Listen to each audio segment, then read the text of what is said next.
Alrighty, I'm Lisa, this is Bill, and we're talking June fishing. So, what's the fishing like in Pittsburg in June, Bill? It's good as always, right? It's the start of our dry fly season? Yes, yeah, and that's really kind of the kickoff for our dry flies. We'll have some before that, but mostly, once June turns around, the water temperature comes up a little bit, your air temperature will come up a little bit, and we'll start getting some blue-winged olive hatches, a little bit more prevalent, caddis hatches, and then the end of June is the alder fly hatches, and you'll even start seeing some stoneflies, especially if you get up towards like the second Connecticut Lake and whatnot. Yeah. So you're drifting on the Connecticut and Androscoggin in June? In June, yes. In June. Yeah. It's the Androscoggin can be really well, but the Connecticut, if you get a nice overcast day on the Connecticut, I mean, you could really just be in blue-winged olive haven, all day long.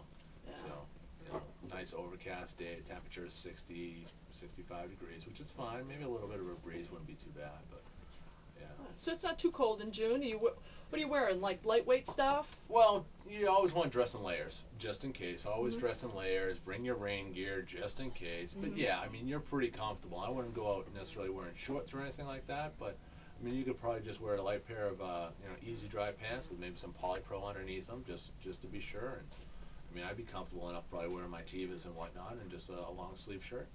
So Right. yeah. Breathable waders. Breathable waders. Yep. All right. Yep.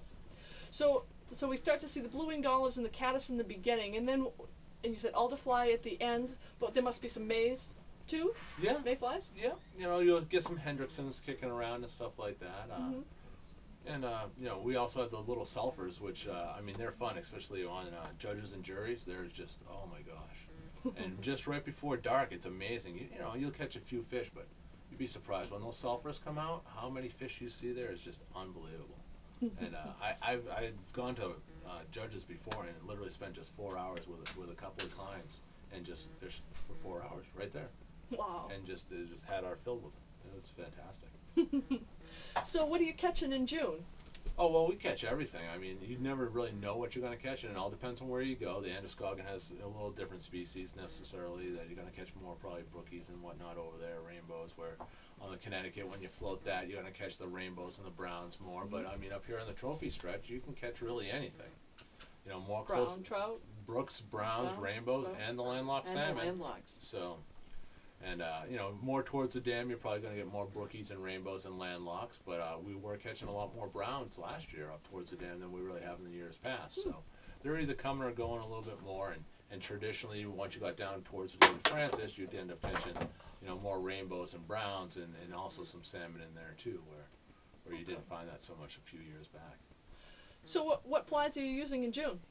Well, I'm traditionally a beadhead pheasant tail type of guy, and so you can't go wrong as far as your mayflies. But you got your caddis and your caddis larva, your little peking caddis with the little green heads on it, which are really good. And La Fontaine's hatching pupa will work pretty well, but that's not necessarily our number one go-to fly.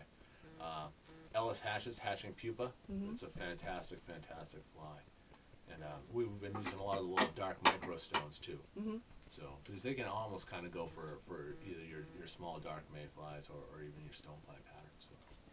Well, great. Well, June's a great month for fishing in Pittsburg on the Upper Connecticut River. So. Yeah, and also if you get here in June, I mean, the kids aren't out of school yet. No, not quite yet. But last week. Yeah. Well, maybe not this year with all the snow days. They might be going till August. So it's a good time to come up because I mean you can really have. Not that the river ever really gets crowded, but it's definitely before the kids are out of school and the people really aren't even on vacation yet, so it's a good time. It's a great month. Yeah. All right.